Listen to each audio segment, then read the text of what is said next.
an unfortunate situation for retail traders all across the world. I would say they were termed as a backstabber or a villain of the story, but in my opinion, they were a strong hero. It is Hindenburg Research Yes. officially closing down. You're putting out strong statements, Ajay. Yeah. Because Hindenburg Research has always been looked at like a villain Yeah. at times from an Indian investor's or a trader's perspective. Because the very little thing that people in India know about Hindenburg Research is, hey, they tell bad things about Adani, then Adani falls, and then Nifty falls, and we as investors and traders face the heat because of that. Famously quoted as the notorious short sellers of Indian markets, and Correct. they publish some report and make hell lot of money by shorting stocks and making our markets crash. They were always looked at with a bad light. Yeah. They are bad people, short selling, telling bad things about Indian government, about SEBI's chairperson, and our favorite Adani, right? And making things.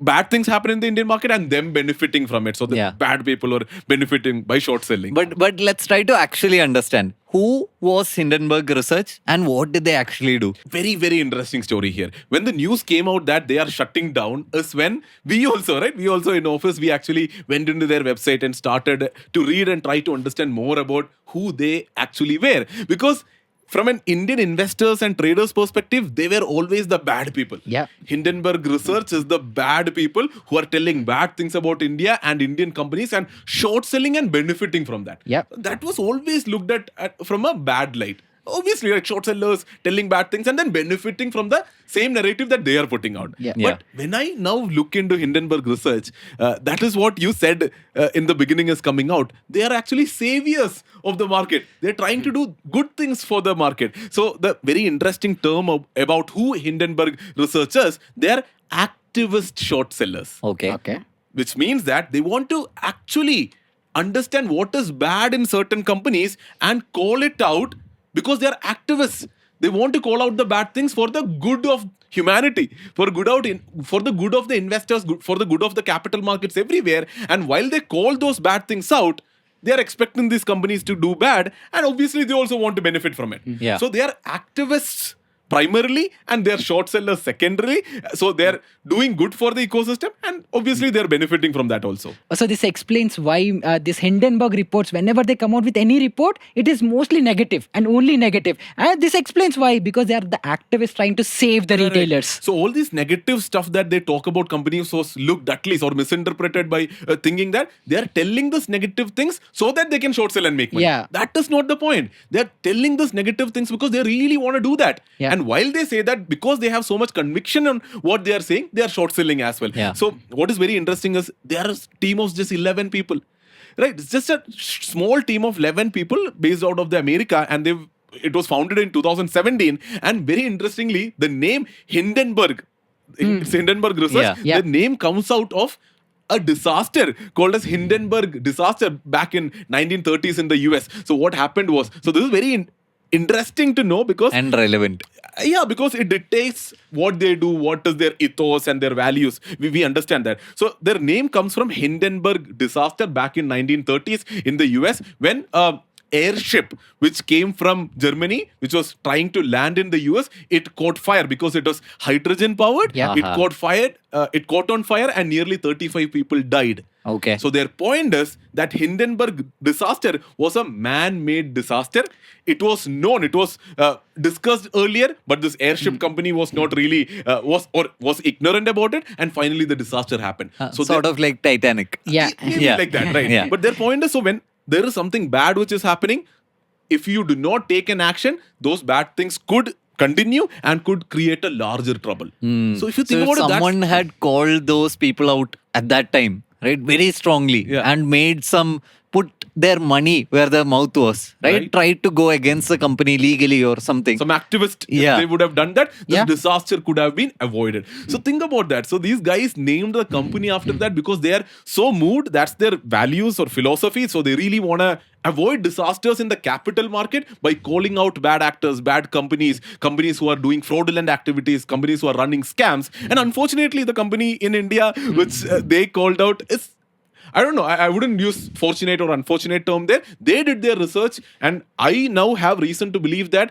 they are activists who are really trying to put out what they think is right. And it's not like they're targeting Adani here. Yeah. Right? They've done it for multiple companies around the globe, primarily in the US. There are some interesting numbers there as well, right? Yeah. The Securities and Exchange Commission in the US has taken fraud charges against more than 60 people based on Hindenburg's research. So imagine that. They're doing some things right. I wouldn't say everything right, but they're doing something right and creating an impact across the world. So they have a hit rate of 80%. That is, in their existence of 8 years, they had put out research of bad stuff being done by companies on 63 companies. Okay. Out of those 63 companies, 51 companies actually moved down a lot, which kind of means that whatever research they came up with was correct. Yeah, 63 companies plus Madhavi Puri Butch, an Yeah, individual. correct. And the person is still the SEBI chair. So 0% hit rate there. So one thing where Indians get emotional about, Hindenburg research and targeting India,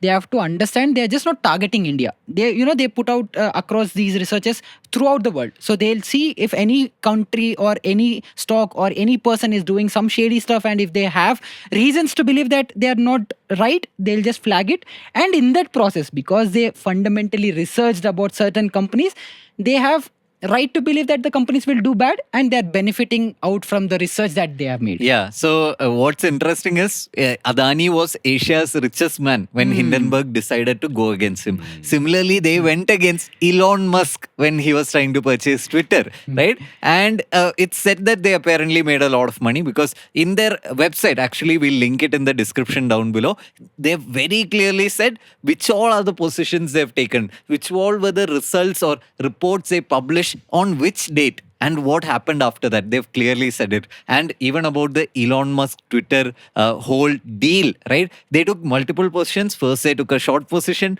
closed that. Then they took a long position against Elon Musk, right? And they made money on that too. So they often go against the big names. And I think that is one of the silent reasons why they're shutting down. Let's get to that point, right? That going against these super rich, super influential people is always not easy, either monetarily or even psychologically. Yeah, and these big people will put a lot of pressure on this. Again, like Sharique said, there are just 11 people operating from maybe a small office. And, these big giants with, thousands of employees, governments under them, funding organizations. And when you, point your fingers out at these very big influential people, they're not going to sit calm and, take a step back and say, okay, we'll fight with those big, large entities, because there would be emotionally draining. They will be financially affected also, because if there are any legal notices that they have to run. But very unfortunate, that these people are, shutting down. And I believe maybe this is like a loss to the humanity or a mankind, or the savior of the retailers capital is market gone. ecosystem of the entire globe. Yeah. But that is where the news of Hindenburg research shutting down is very, very interesting, right? Because they are shutting down after they publish strong reports on Adani. Adani. So Yeah. those conspiracies are getting discussed. And also, they've put out a public article of sorts as to explaining, hey, why are we shutting down? And that article is all around the place. It is too vague. You cannot make It's so anything out of funny, it. actually. Yeah, it's kind of funny, right? They're saying, hey, all of our investigations are done now. Done. Yeah, whatever was happening is done. Yeah. And now there's a lot of stress in life. There's a lot of stuff happening. We've made good enough money as well. Yeah. And now I need to spend time with my friends and family. And hey, we are stopping. I have a- That does sound slightly. Yeah, and it's also just 4 or 5 days prior to Donald Trump coming in and swearing in as a US president, Yeah. right? So there is all sorts of conspiracies.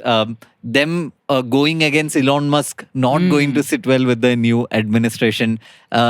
Trump and Elon Musk actually being in the same mindset as Modi and Adani, right? They're actual huge capitalists. I'm not saying it in a bad way. That might not sit well again if Hindenburg tries to go against them again, right? So all of these problems combined, I'm sure some under the table threats maybe, right? All these combined leading to a very unfortunate situation.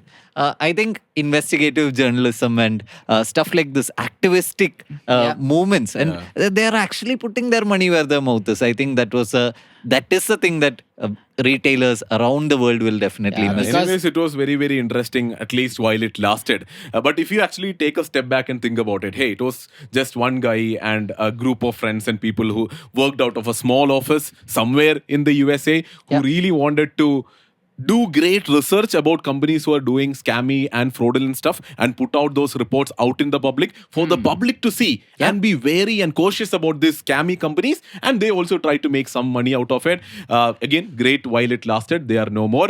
Bye bye, Hindenburg. Thank you for all the fun you provided. Fun worry. I mean, there were Yeah.